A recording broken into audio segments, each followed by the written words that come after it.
पिछली क्लास में हमने आप लोगों को बताया था मालिस्ट परीक्षण, मालिस्ट टेस्ट, ग्लूकोजों का सामान्य परीक्षण जो बताया गया था वो मालिस्ट टेस्ट बताया गया था। सामान्य परीक्षण बताने के बाद हमने आप लोगों को बताया था क्या, हमने बताया था मोनोसैकेराइड शर्करा अर्थात मोनोसैकेराइड्स के अंतर्गत हमने बताया दो प्रकार के मोनोसैकेराइड्स बताए गए थे, एक ग्लूकोज दूसरा फ्रक्टोज। ग्लूकोज के बारे में बताया गया था, ग्लूकोज क्या है, एल्डोहेक्सोज है, जबकि फ्रक्टोज क्या है, कीटोहेक्सोज है, बताया गया था ना। और हमने बताया भी था कि हम आप लोगों को पढ़ाएंगे क्या, ग्लूकोज पढ़ाएंगे। आइए पढ़ते हैं क्या। देखिए इसको दो तीन नामों से जाना जाता है, एक तो कहते हैं ग्लूकोज, दूसरा कहते हैं इसे हम द्राक्ष शर्करा या डेक्सट्रोज। क्यों किसको डेक्सट्रोज, क्यों ग्लूकोज को डेक्सट्रोज क्यों कहा जाता है, ग्लूकोज को द्राक्ष शर्करा भी क्यों कहा जाता है, मैं सब चीजें बताऊंगा। बट यहाँ पर पहले लिखिए आप, पढ़ना क्या है आपको, ग्लूकोज या इसी को कहते हैं क्या है हम, द्राक्ष शर्करा अथवा द्राक्ष शर्करा, या इसी को कहते हैं क्या है हम, डेक्सट्रोज भी कहा जाता है। क्या कहते हैं, डेक्सट्रोज भी कहते हैं। क्या कहते हैं इसी को हम, डेक्सट्रोज भी कहा जाता है। अणुसूत्र की बात किया जाए तो अणुसूत्र हमने बहुत बताया, बहुतों बार बता दिया है। इसका अणुसूत्र होता क्या है आपका, देखिए C6H12O6, ये ग्लूकोज का अणुसूत्र होता है। संरचना सूत्र की बात किया जाए तो संरचना सूत्र भी हमने बता दिया है, एल्डोहेक्सोज है, एल्डोहेक्सोज का मतलब एल्डिहाइड ग्रुप होता है। संरचना सूत्र बना लेते हैं एक बार फिर से, CHO bond C bond OH bond H bond C bond OH bond H bond C bond OH bond H bond C bond H bond OH bond C bond H bond OH रहेगा यहाँ पर H, यहाँ पर भी H है ना। या इसी को हम इस तरीके से, ये OH है जी, ये OH है, इसी को हम इस तरीके से भी देख सकते हैं। क्या लिख सकते हैं, अथवा करके देखो, CHOH CHOH CHOH CHOH CHOH CHOH, नहीं यहाँ पर 1 2 3 4, मतलब लिखेंगे क्या हम, CHO बांड CHOH का होल होगा कि नहीं होगा भाई, CHOH 4 बार है ना, और बांड क्या आपका बनेगा CH2OH है ना। ये ग्लूकोज का स्ट्रक्चर है। अगर बात करते हैं ग्लूकोज को तो आपको पता होना चाहिए ग्लूकोज क्या है, मोनोसैकेराइड शर्करा का एक महत्वपूर्ण सदस्य है। मोनोसैकेराइड शर्करा एक महत्वपूर्ण सदस्य है जो कि पके हुए फल का मतलब जैसे मीट, पका हुआ अंगूर, आम, केला, इन सब में पके हुए फलों में पाया जाता है। और फलों में पाया जाता है, अंगूर में सबसे अधिक मात्रा में पाया जाता है। अंगूर में सबसे अधिक मात्रा में पाए जाने के कारण इसे क्या कहते हैं हम, द्राक्ष शर्करा कहते हैं। क्या कहते हैं, द्राक्ष शर्करा। देखिए पके हुए फलों में तो पाया ही जाता है, जैसे पका हुआ अंगूर हुआ, आम हुआ, केला हुआ, है ना, सेब हुआ, इन सब में पाया जाता है। फलों में तो पाया जाता है, लेकिन अंगूर में सबसे अधिक मात्रा में पाया जाता है, अंगूर में अधिक मात्रा में पाया जाता है फलों में, तो क्या कहते हैं, इसलिए इसको क्या कहते हैं हम, द्राक्ष शर्करा कहते हैं। और बताएं आप लोगों को, यह मधुमेह के रोगियों, मधुमेह रोग मतलब जानते हैं डायबिटीज, मधुमेह के रोगियों के मूत्र में, यूरिन में भी इसकी मात्रा पाई जाती है। और यूरिन के माध्यम से बाहर निकलता है, यूरिन के साथ में बाहर निकलता है, इसलिए उसको डायबिटीज बोला जाता है। और आपको पता होना चाहिए कि मधुमेह होता क्यों है, रक्त में ग्लूकोज की मात्रा का बढ़ जाना। और रक्त में ग्लूकोज की मात्रा को कंट्रोल कौन करता है, कौन सा हार्मोन है, इंसुलिन नामक हार्मोन, जो कि स्रावित कहां से होता है, पैंक्रियास से। पैंक्रियास में पाया जाता है एक लैंगरहैंस की द्वीपकाएं, और लैंगरहैंस की द्वीपकाओं में उपस्थित होता है बीटा कोशिका। बीटा कोशिका सिक्रीट करती है किसको स्रावित करती हैं, इंसुलिन नामक हार्मोन्स का सिक्रीशन करती हैं। और इंसुलिन रक्त में ग्लूकोज की मात्रा को नियंत्रित करता है, और वही इंसुलिन की मात्रा अनियंत्रित हो जाती है, अनियंत्रित का मतलब आवश्यकता से कम स्रावित होती है, तो रक्त में ग्लूकोज की मात्रा क्या हो जाती है, बढ़ जाती है। रक्त में ग्लूकोज की मात्रा बढ़ जाती है, और वो जब रक्त फिल्टर होता है तो ग्लूकोज को अवशोषित नहीं किया जा सकता है, और मूत्र के साथ में वो ग्लूकोज शरीर से बाहर निकलने लगता है, इसलिए शरीर में दुर्बलता आने लगती है ना।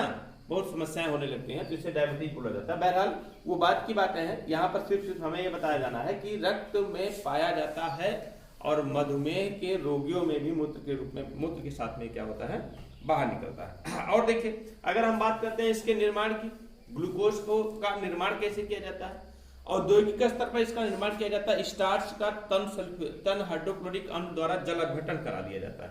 स्टार्च का फार्मूला हमने बताया था, यदि आप लोगों को याद हो, C5, बोलिए स्टार्च का फार्मूला हमने C6H10O5 का होल n, इसे क्या कहते हैं, स्टार्च कहते हैं। स्टार्च का n अणुओं के द्वारा हाइड्रोलाइसिस करा दिया जाता है प्रेजेंस इन HCl के प्रेजेंस में, HCl की उपस्थिति में स्टार्च का हम जल अपघटन करा देते हैं। तो देखिए n हो जाएगा क्या आपका n, फिर देखिए C6H12 और फिर O6 का निर्माण होता है, C6H12O6 का निर्माण होता है और इसी को कहते हैं क्या है, हम ग्लूकोज कहते हैं। क्या कहते हैं, ग्लूकोज कहते हैं।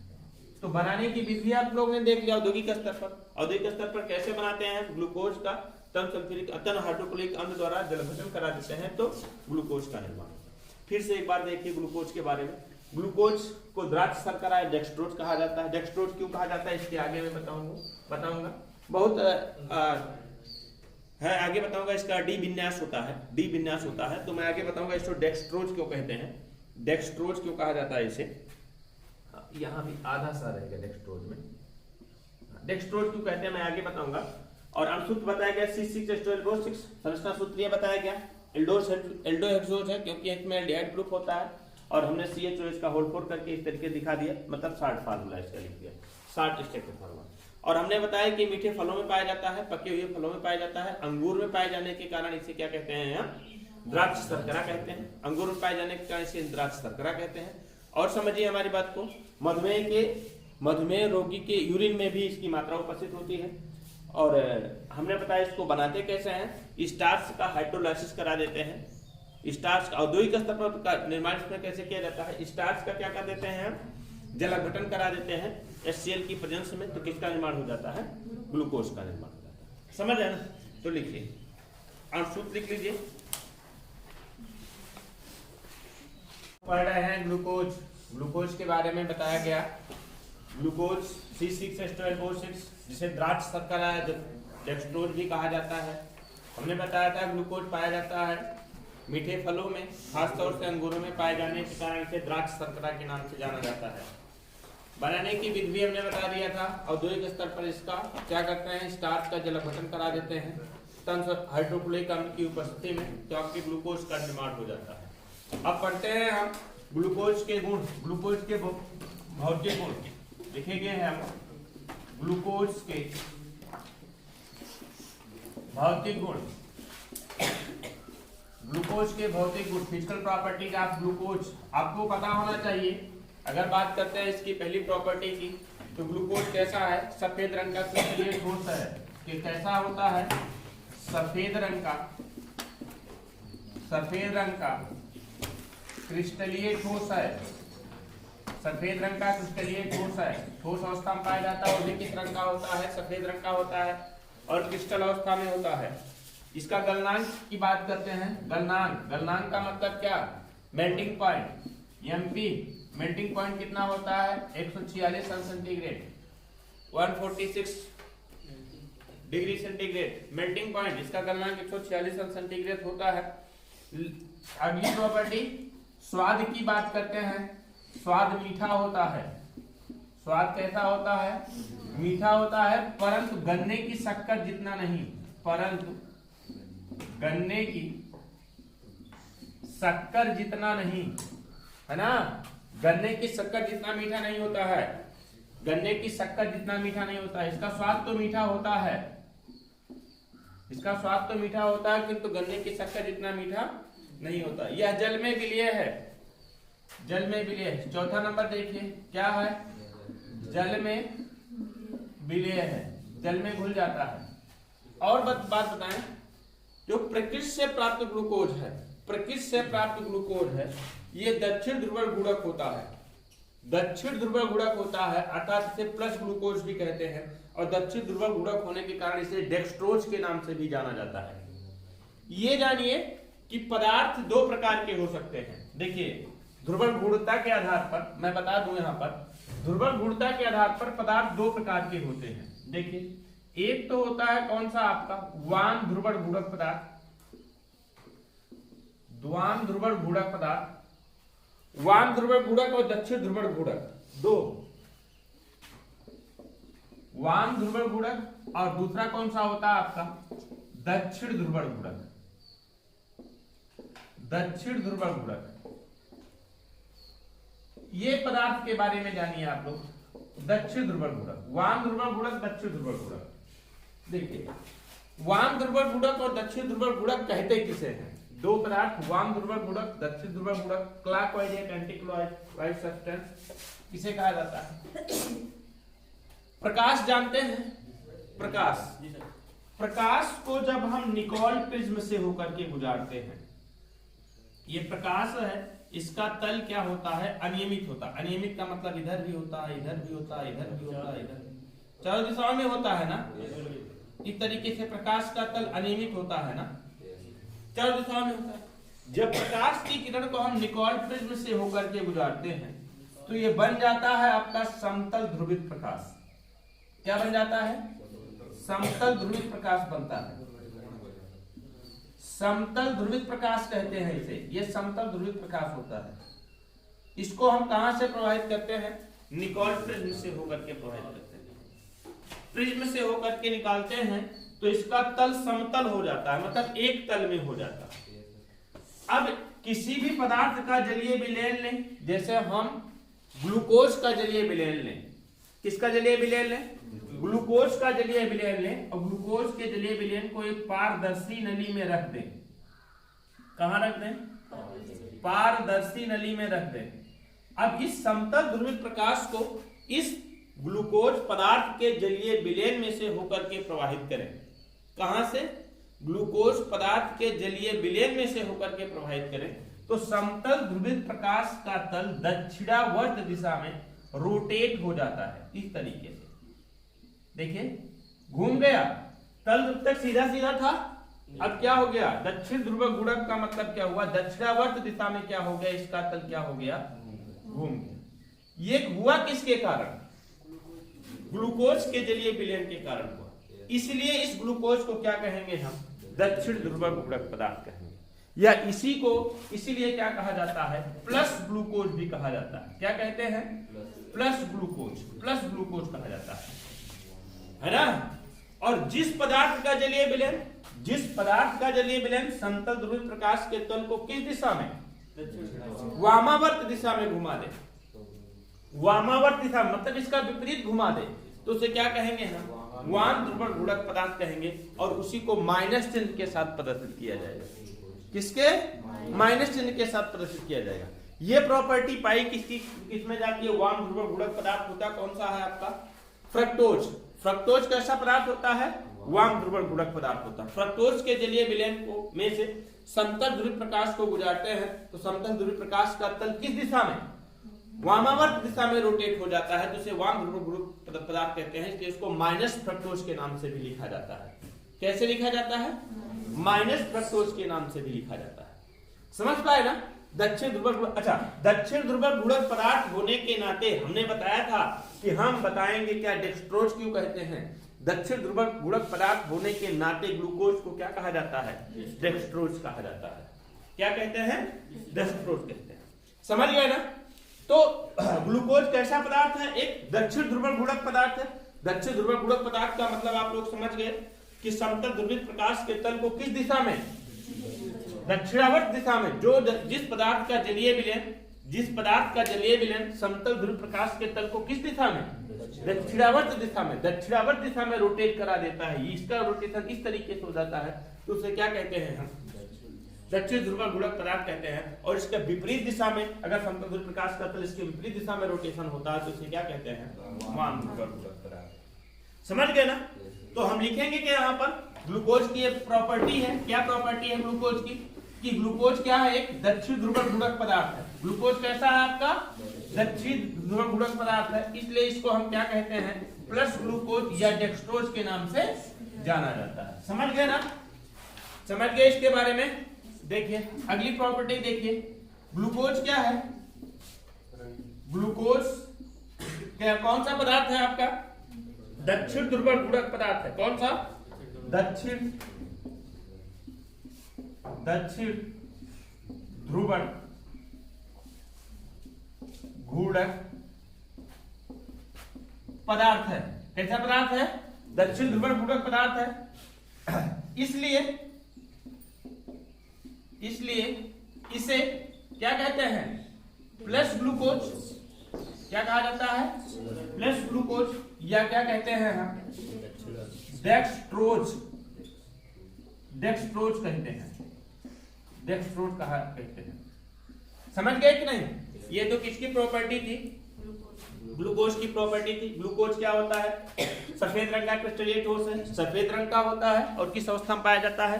क्रिस्टलीय अवस्था में पाया जाता है, ठोस। क्रिस्टलीय ठोस अवस्था में पाया जाता है। इसका मेल्टिंग पॉइंट, मेल्टिंग पॉइंट का मतलब गलनांक। जब इसको हम गर्म करते हैं, बहुत तेजी से गर्म करते हैं, तो इसको 46 अंश सेंटीग्रेड टेम्परेचर पर क्या हो जाता है? लिक्विड स्टेट में अपने आप चेंज हो जाता है। क्रिस्टल को रख करके गर्म करें 146 अंश सेंटीग्रेड टेम्परेचर पर, ये लिक्विड स्टेट में चेंज हो जाएगा। स्वाद मीठा होता है, परंतु गन्ने की शक्कर जितना नहीं। मतलब कि गन्ने की शक्कर का स्वाद बहुत अधिक होता है। किससे? ग्लूकोज से। जल में विलय है, जल में घुल जाता है। और ग्लूकोज क्या है? दक्षिण ध्रुव गुणक पदार्थ है। ये विशेष ध्यान रखोगे, ये बातें ध्यान रखोगे। दक्षिण ध्रुव गुणक पदार्थ का मतलब क्या होता है? जिस पदार्थ का जलीय विलयन समतल ध्रुव प्रकाश के तल को किस दिशा में? दक्षिणावर्त दिशा में घुमा देता है, तो उसे क्या कहते हैं? दक्षिण ध्रुव गुणक पदार्थ कहते हैं। तो ग्लूकोज क्या है? दक्षिण ध्रुव गुणक पदार्थ है, इसलिए इसे क्या कहते हैं?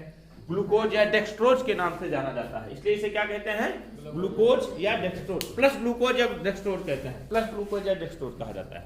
समझ गए ना इतना? चलिए अगला देखिए, ये तो भौतिक गुण था। अब पढ़ना है आपको क्या?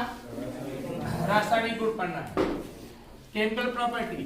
तो बनाइए ग्लूकोज के रासायनिक गुण। Chemical properties of glucose. Chemical properties of glucose. Glucose के रासायनिक गुण। रासायनिक गुण देखते हैं इसके।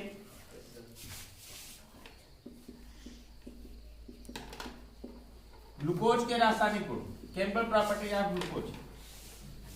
रासायनिक गुण जानने के लिए आपको क्या करना पड़ेगा जानते हैं? सबसे पहले आपका इसका स्ट्रक्चर बनाते हैं। ग्लूकोज का स्ट्रक्चर बनाते हैं।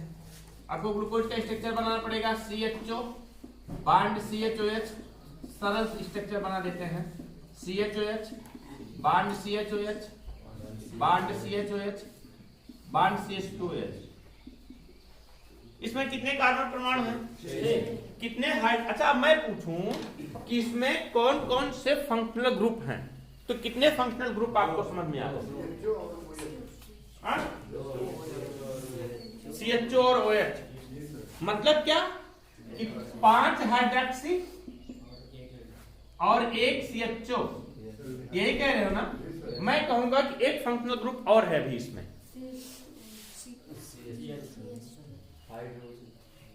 बोलो,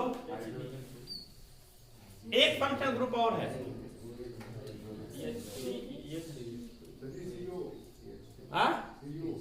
वेरी गुड। कार्बोनिल ग्रुप भी है।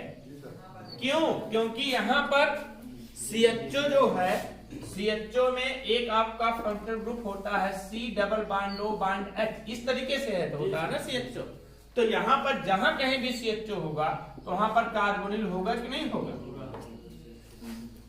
कार्बोनिल भी तो होगा। तो कितने फंक्शनल ग्रुप हैं? 3 फंक्शनल ग्रुप हैं। एक तो आपका कौन सा? हाइड्रोक्सी। दूसरा आपका कौन सा? CHO। और तीसरा कौन सा आपका? CO, carbonyl. मतलब ये रासायनिक अभिक्रियाएं करेगा, ग्लूकोज रासायनिक अभिक्रिया करेगा, या कह सकते हैं ग्लूकोज की प्रॉपर्टी के बारे में कह सकते हैं। तो ग्लूकोज 3 ग्रुप की अभिक्रियाएं प्रदर्शित करेगा। एक तो हाइड्रोक्सी समूह की अभिक्रियाएं, हाइड्रोक्सी समूह की अभिक्रियाएं, दूसरा एल्डिहाइड समूह की अभिक्रियाएं, और तीसरा कार्बोनिल समूह की अभिक्रियाएं।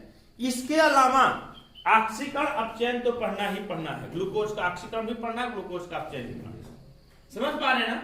तो हम कहेंगे ग्लूकोज की प्रॉपर्टी, ग्लूकोज के गुण, तो 3 समूह के कारण ग्लूकोज का गुण होता है। पहला होता है आपका हाइड्रोक्सी समूह का, जो कि 5 हाइड्रोक्सी समूह उपस्थित होता है।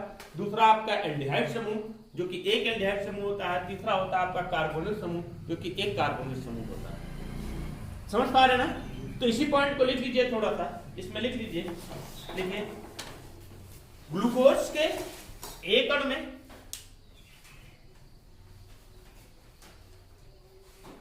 6 कार्बन परमाणु, 6 कार्बन परमाणु,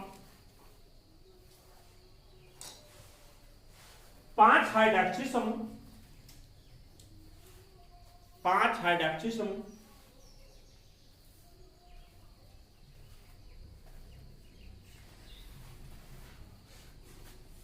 1 एल्डिहाइड समूह,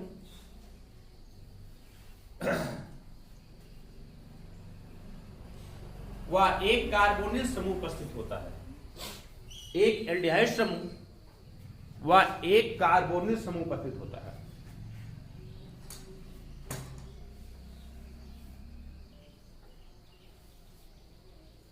अतः ग्लूकोज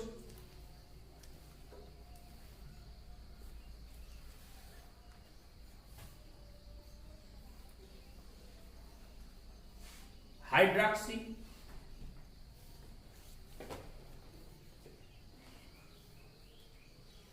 एल्डिहाइड समूह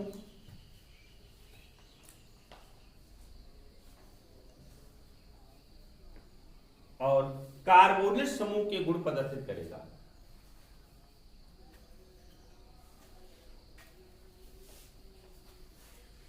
और कार्बोनिल समूह के गुण प्रदर्शित करेगा।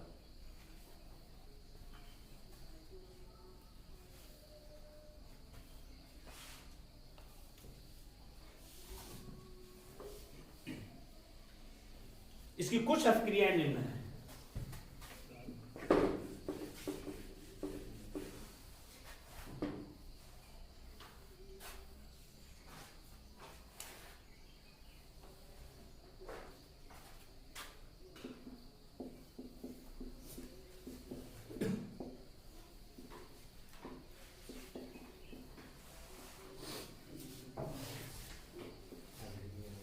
इसकी कुछ अभिक्रियाएं निम्न है। इसके अंतर्गत पहली अभिक्रिया लिखिए, हाइड्रोक्सी समूह की अभिक्रिया।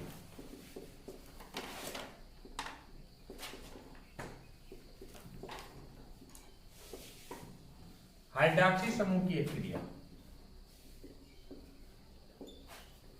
हाइड्रोक्सी समूह की अभिक्रिया के अंतर्गत फर्स्ट नंबर लिखिए, एसिटिल क्लोराइड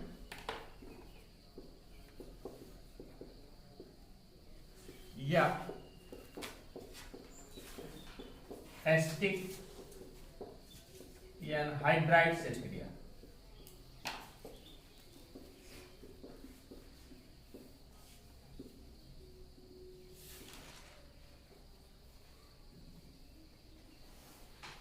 एसिटिल क्लोराइड या एसिटिक एनहाइड्राइड से अभिक्रिया। देखिए आपको पता होना चाहिए एसिटिल क्लोराइड का फार्मूला CH3COCl को एसिटिल क्लोराइड बोलते हैं। देखिए 5CH3COCl एसिटिल क्लोराइड। और आपको पता होना चाहिए कि इसमें होता क्या है, आपका एसिटिल समूह होता है, एसिटिल समूह होता है। और एसिटिल समूह क्या करता है कि 5 हाइड्रोक्सी समूह में से 5 के 5 हाइड्रोजन परमाणु को सब्स्टिट्यूट कर देता है, यहां से विस्थापित कर देता है, और यहां से जाकर के एसिटिल समूह लग जाएगा। क्या बन जाएगा? इसके साथ में लग जाएगा हाइड्रोजन के स्थान पर CH3CO, मतलब कि एसिटिल समूह लग जाता है। जब हाइड्रोजन के स्थान पर एसिटिल समूह लग जाता है तो बनता क्या आपका, देखिए CH2 बांड CHO COCH3। अब बोलो ये कौन सा ग्रुप बनेगा यहां पर? CH3COO, एसिटिल से एसीटेट बनेगा कि नहीं? तो बांड क्या बनेगा आपका? CHO COCH3 bond CHO COCH3 bond CHO COCH3 bond CH2O COCH3 और प्लस निकला हुआ 5 हाइड्रोजन 5 क्लोरीन के साथ क्या बना लेगा आपका 5HCl। क्या बनाएगा? 5HCl का निर्माण। इसका नाम क्या होता है? ग्लूकोज पेंटाएसीटेट। भाई ग्लूकोज है और 5 एसीटेट लगा है, इसलिए इसका बोलेंगे क्या? हम इसको बोलेंगे क्या? हम ग्लूकोज पेंटा एसीटेट की प्राप्ति होती है, ग्लूकोज पेंटा एसीटेट का निर्माण होता है ना? यह क्रिया दिखाई क्यों जाती है? ये क्वेश्चन ऐसे, ये क्रिया ऐसे नहीं पूछा जाएगा कि ग्लूकोज की एसिटिल क्लोराइड के साथ अभिक्रिया या एसिटिक एनहाइड्राइड के साथ अभिक्रिया बताइए, कैसे क्वेश्चन नहीं पूछा जाएगा। क्वेश्चन पूछा कैसे जाएगा आपसे? बनेगा क्वेश्चन किस तरीके से कि सिद्ध करिए कि ग्लूकोज के एक अणु में 5 हाइड्रॉक्सिल समूह उपस्थित होता है। यही एक क्रिया सिद्ध करती है, यही एक क्रिया सिद्ध करती है कि ग्लूकोज के एक अणु में 5 हाइड्रॉक्सिल समूह उपस्थित होता है, क्योंकि यहाँ पर 5 एसिटिल समूह के द्वारा 5 हाइड्रोजन परमाणु का विस्थापित होकर के ग्लूकोज पेंटाएसीटेट का निर्माण होता है। समझ पा रहे हैं कि नहीं? यही एक क्रिया सिद्ध करती है कि ग्लूकोज के एक अणु में 5 हाइड्रॉक्सिल समूह उपस्थित होता है। क्वेश्चन बनता है कि सिद्ध करिए ग्लूकोज के एक अणु में 5 हाइड्रॉक्सिल समूह होता है, तो उसको सिद्ध करने के लिए क्या लिखोगे कि ग्लूकोज की अभिक्रिया एसिटिल क्लोराइड या एसिटिक एनहाइड्राइड के साथ कराने पर, अभी मैं एसिटिक एनहाइड्राइड का भी प्रयोग यहाँ पर कर लेता हूँ। एसिटिक एनहाइड्राइड के साथ कराने पर ग्लूकोज के 5 हाइड्रॉक्सिल समूह में से एक हाइड्रोजन परमाणु क्या किया जाता है? विस्थापित किया जाता है और ग्लूकोज पेंटाएसीटेट का निर्माण होता है। इससे सिद्ध होता है कि ग्लूकोज के एक अणु में 5 हाइड्रॉक्सिल समूह उपस्थित होता है। बहुत इंपॉर्टेंट क्वेश्चन बनता है, ये बहुत ही इंपॉर्टेंट क्वेश्चन बनता है, अक्सर करके पूछा जाता है कि सिद्ध करिए कि ग्लूकोज के एक अणु में 5 हाइड्रॉक्सिल समूह उपस्थित होता है, इसको सिद्ध कर लीजिएगा। लेकिन अब हम दो चीजें लिखा है, एसिटिल क्लोराइड और एसिटिक एनहाइड्राइड। एसिटिल क्लोराइड और एसिटिक एनहाइड्राइड से क्रिया लिखा है ना हमने, तो सबसे पहले हम एसिटिल क्लोराइड के साथ कराएं। अब इसी तरीके से किसके साथ करा रहे हैं? हम एसिटिक एनहाइड्राइड के साथ करा रहे हैं। एसिटिक एनहाइड्राइड का फार्मूला क्या होता है? CH3CO का होल ट्वाइस इनटू O, मतलब इसको हम और विस्तार से लिखते हैं तो क्या बनेगा? CH3CO फिर CH3CO बांडो बांड, इसके 5 मॉलिक्यूल्स लगेंगे, है ना? तो होगा क्या? 5 एसिटिल समूह के द्वारा 5 हाइड्रोजन परमाणु विस्थापित किया जाएगा, यहां से विस्थापित किया जाएगा, ग्लूकोज पेंटाएसीटेट बनेगा। एसिटिल समूह के द्वारा हाइड्रोजन को विस्थापित किया जाएगा, एसिटिल समूह के द्वारा हाइड्रोजन को विस्थापित किया जाएगा, एसिटिल समूह हाइड्रोजन सबको विस्थापित किया जाएगा और 5 हाइड्रोजन परमाणु 5 CH3COOH बना लेंगे। मतलब बनेगा क्या यहाँ पर आपका 5 CH3COOH का निर्माण कर लेगा, एसिटिक एसिड का निर्माण कर लेगा। ये भी सिद्ध करता है, क्या सिद्ध करता है कि ग्लूकोज के एक अणु में कितनी 5 हाइड्रॉक्सिल समूह उपस्थित होता है। एक अभिक्रिया दिखाइए, चाहे उसको दिखाइए चाहे इसको दिखाइए, एक अभिक्रिया आप जो आसान लगे उसको दिखा सकते हैं कि ग्लूकोज की अभिक्रिया एसिटिल क्लोराइड के साथ कराने पर या ग्लूकोज की अभिक्रिया किसके साथ कराने पर? एसिटिक एनहाइड्राइड के साथ कराने पर यह स्पष्ट होता है कि ग्लूकोज के एक अणु में 5 हाइड्रॉक्सिल समूह उपस्थित होते हैं। समझ रहे हैं ना? तो लिखिए इसमें, देखिए एसीटेट के 5 एसिटिल समूह, देखिए यहाँ पर एसिटिल समूह के 5 CH3CO 5 है, 5 एसिटिल समूह के द्वारा 5 हाइड्रोजन परमाणु यहाँ से क्या किया जाएगा? विस्थापित किया जाएगा और प्राप्त हो जाएगा क्या? CHOCOCH3, देखो निकल गया। और फिर यहां से भी निकलेगा CHOCOCH3, मतलब सब COCH3 सब के स्थान पर जाकर के लग जाएगा और ग्लूकोज पेंटाएसीटेट का निर्माण हो जाएगा। समझ पा रहे हैं ना? समझ पा रहे हैं? और फिर क्या निकलेगा यहाँ पर? देखिए CH3COO और 5 हाइड्रोजन परमाणु CH3COOH का निर्माण। क्या हम इसमें कुछ लिखा दें कि समझ जाओगे? ऐसे समझ जाओगे ना? कुछ लिखाने की आवश्यकता है नहीं ना? चलिए अगला देखिए, ये तो भौतिक गुण था। अब पढ़ना है आपको क्या? रासायनिक गुण पढ़ना है, केमिकल प्रॉपर्टी। तो बनाइए ग्लूकोज के रासायनिक गुण, chemical properties of glucose, chemical properties of glucose, glucose के रासायनिक गुण। रासायनिक गुण देखते हैं इसके।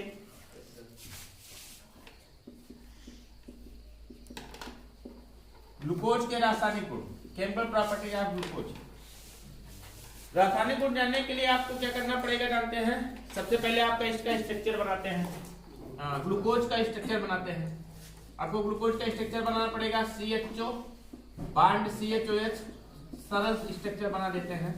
CHOH bond CHOH, bond CHOH, bond CH2H।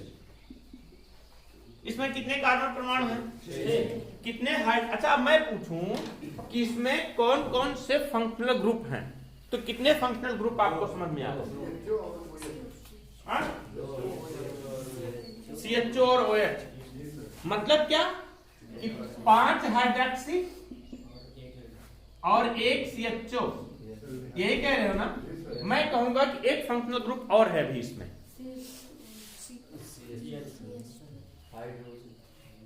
बोलो,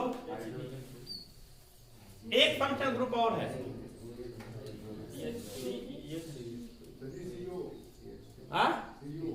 वेरी गुड, कार्बोनिल ग्रुप भी है।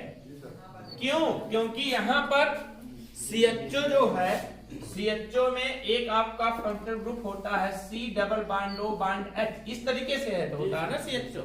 तो यहां पर जहां कहीं भी CHO होगा तो वहां पर कार्बोनिल होगा कि नहीं होगा? कार्बोनिल भी तो होगा। तो कितने फंक्शनल ग्रुप हैं? 3 फंक्शनल ग्रुप हैं। एक तो आपका कौन सा? हाइड्रोक्सी, दूसरा आपका कौन सा? CHO, और तीसरा कौन सा आपका? CO, carbonyl. मतलब ये रासायनिक अभिक्रियाएं करेगा, ग्लूकोज रासायनिक अभिक्रिया करेगा, या कह सकते हैं ग्लूकोज की प्रॉपर्टी के बारे में कह सकते हैं। तो ग्लूकोज 3 ग्रुप की अभिक्रियाएं प्रदर्शित करेगा। एक तो हाइड्रोक्सी समूह की अभिक्रियाएं, हाइड्रोक्सी समूह की अभिक्रियाएं, दूसरा एल्डिहाइड समूह की अभिक्रियाएं, और तीसरा कार्बोनिल समूह की अभिक्रियाएं।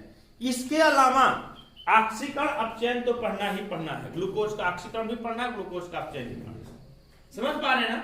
तो हम कहेंगे कि ग्लूकोज की प्रॉपर्टी, ग्लूकोज के गुण, तो 3 समूह के कारण ग्लूकोज का गुण होता है। पहला होता है आपका हाइड्रोक्सी समूह का, जो कि 5 हाइड्रोक्सी समूह प्रतीत होता है। दूसरा आपका एल्डिहाइड समूह, जो कि 1 एल्डिहाइड समूह होता है। तीसरा होता है आपका कार्बोनिल समूह, जो कि 1 कार्बोनिल समूह होता है। समझ पा रहे हैं ना? तो इसी पॉइंट को लिख लीजिए, थोड़ा सा इसमें लिख लीजिए। देखिए, ग्लूकोज के एक अणु में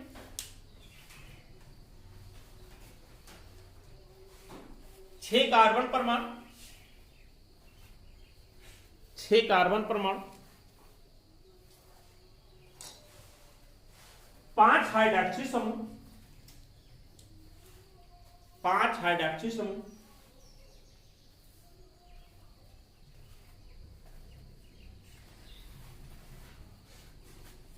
1 एल्डिहाइड समूह,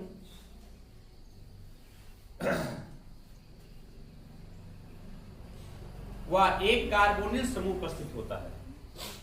1 एल्डिहाइड समूह वह 1 कार्बोनिल समूह उपस्थित होता है।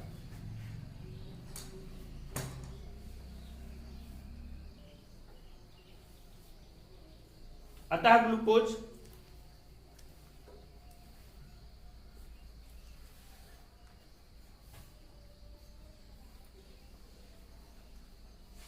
हाइड्रोक्सी,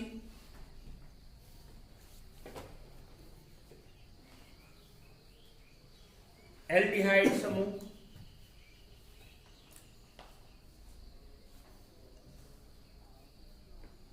और कार्बोनिल समूह के गुण प्रदर्शित करेगा।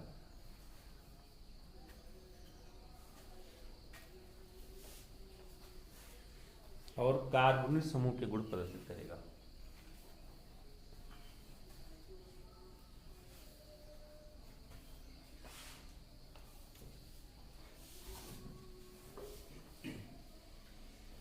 इसकी कुछ अभिक्रियाएं निम्न है।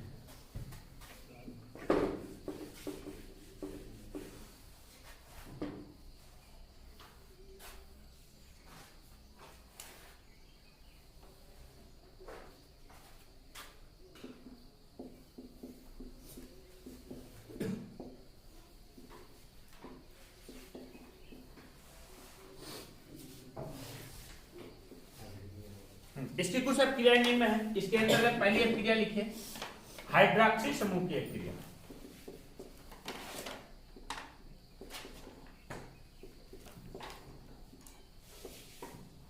हाइड्रोक्सी समूह की अभिक्रिया, हाइड्रोक्सी समूह की अभिक्रिया के अंतर्गत फर्स्ट नंबर लिखिए, एसिटिल क्लोराइड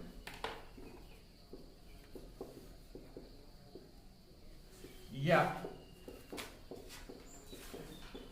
एसिटिक या हाइड्राइड से क्रिया।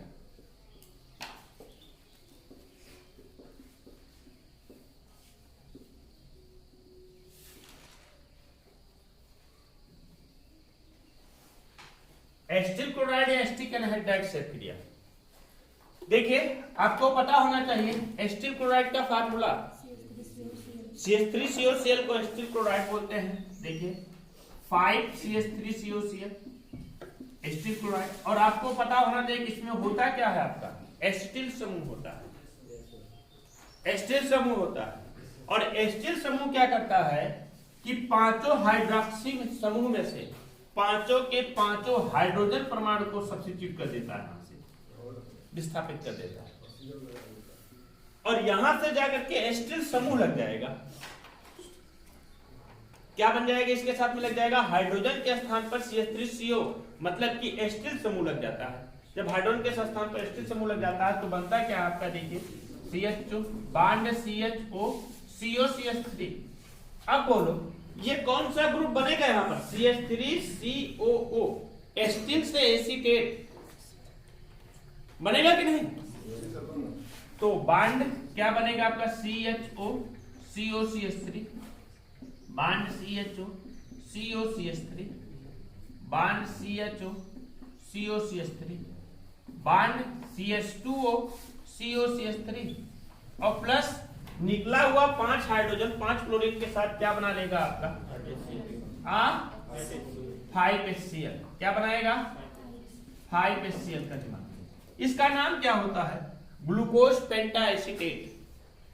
भाई ग्लूकोज है और 5 एसीटेट लगा है, इसलिए इसका बोलेंगे क्या, हम इसको बोलेंगे क्या, हम ग्लूकोज पेंटा एसीटेट की प्राप्ति होती है, ग्लूकोज पेंटा एसीटेट का निर्माण होता है ना। यह क्रिया दिखाई क्यों जाती है, ये क्वेश्चन ऐसे, ये क्रिया ऐसे नहीं पूछा जाएगा कि ग्लूकोज की एसिटिल क्लोराइड के साथ क्रिया या एसिटिक एनहाइड्राइड के साथ क्रिया बताइए, ऐसे क्वेश्चन नहीं पूछा जाएगा। क्वेश्चन पूछा कैसे जाएगा आपसे, बनेगा क्वेश्चन किस तरीके से कि सिद्ध करिए कि ग्लूकोज के एक अणु में 5 हाइड्रोक्सी समूह उपस्थित होता है। यही एक क्रिया सिद्ध करती है, यही एक क्रिया सिद्ध करती है कि ग्लूकोज के एक अणु में 5 हाइड्रोक्सी समूह उपस्थित होता है, क्योंकि यहाँ पर 5 एसिटिल समूह के द्वारा 5 हाइड्रोजन परमाणु का विस्थापित होकर के ग्लूकोज पेंटा एसीटेट का निर्माण होता है। समझ पा रहे हैं कि नहीं? यही एक क्रिया सिद्ध करती है कि ग्लूकोज के एक अणु में 5 हाइड्रोक्सी समूह उपस्थित होता है। क्वेश्चन बनता है कि सिद्ध करिए ग्लूकोज के एक अणु में 5 हाइड्रोक्सी समूह होता है, तो उसको सिद्ध करने के लिए क्या लिखोगे कि ग्लूकोज की अभिक्रिया एसिटिल क्लोराइड या एसिटिक एनहाइड्राइड के साथ कराने पर, अभी मैं एसिटिक एनहाइड्राइड का भी प्रयोग यहाँ पर कर लेता हूँ, एसिटिक एनहाइड्राइड के साथ कराने पर ग्लूकोज के 5 हाइड्रोक्सी समूह में से एक हाइड्रोजन परमाणु क्या किया जाता है, विस्थापित किया जाता है, और ग्लूकोज पेंटा एसीटेट का निर्माण होता है। इससे सिद्ध होता है कि ग्लूकोज के एक अणु में 5 हाइड्रोक्सी समूह उपस्थित होता है। बहुत इंपॉर्टेंट क्वेश्चन बनता है, ये बहुत ही इंपॉर्टेंट क्वेश्चन बनता है, अक्सर करके पूछा जाता है कि सिद्ध करिए कि ग्लूकोज के एक अणु में 5 हाइड्रोक्सी समूह उपस्थित होता है, इसको सिद्ध कर लिएगा। लेकिन अब हम दो चीजें लिखा है, एसिटिल क्लोराइड और एसिटिक एनहाइड्राइड, एसिटिल क्लोराइड और एसिटिक एनहाइड्राइड से क्रिया लिखा है ना हमने, तो सबसे पहले हम एसिटिल क्लोराइड के साथ कराएं। अब इसी तरीके से किसके साथ करा रहे हैं, हम एसिटिक एनहाइड्राइड के साथ करा रहे हैं। एसिटिक एनहाइड्राइड का फार्मूला क्या होता है, CH3CO का होल ट्वाइस इनटू O, मतलब इसको हम और विस्तार से लिखते हैं तो क्या बनेगा CH3CO फिर CH3CO बांड O बांड, इसके 5 मॉलिक्यूल्स लगेंगे, है ना।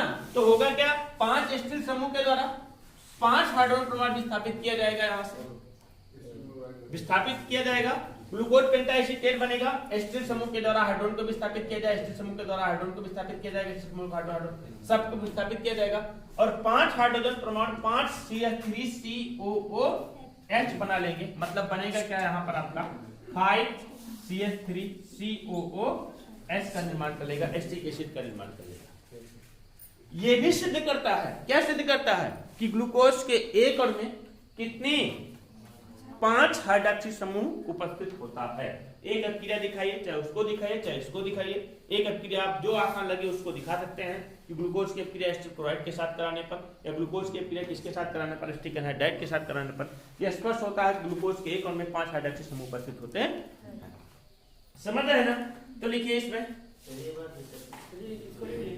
देखिए एसीटेट के 5 एस्टर समूह, देखिए यहाँ पर एस्टर समूह के 5 CH3CO 5 है। 5 एस्टर समूह के द्वारा 5 हाइड्रोजन परमाणु यहाँ से क्या किया जाएगा, विस्थापित किया जाएगा और प्राप्त हो जाएगा क्या, CHO देखो निकल गया।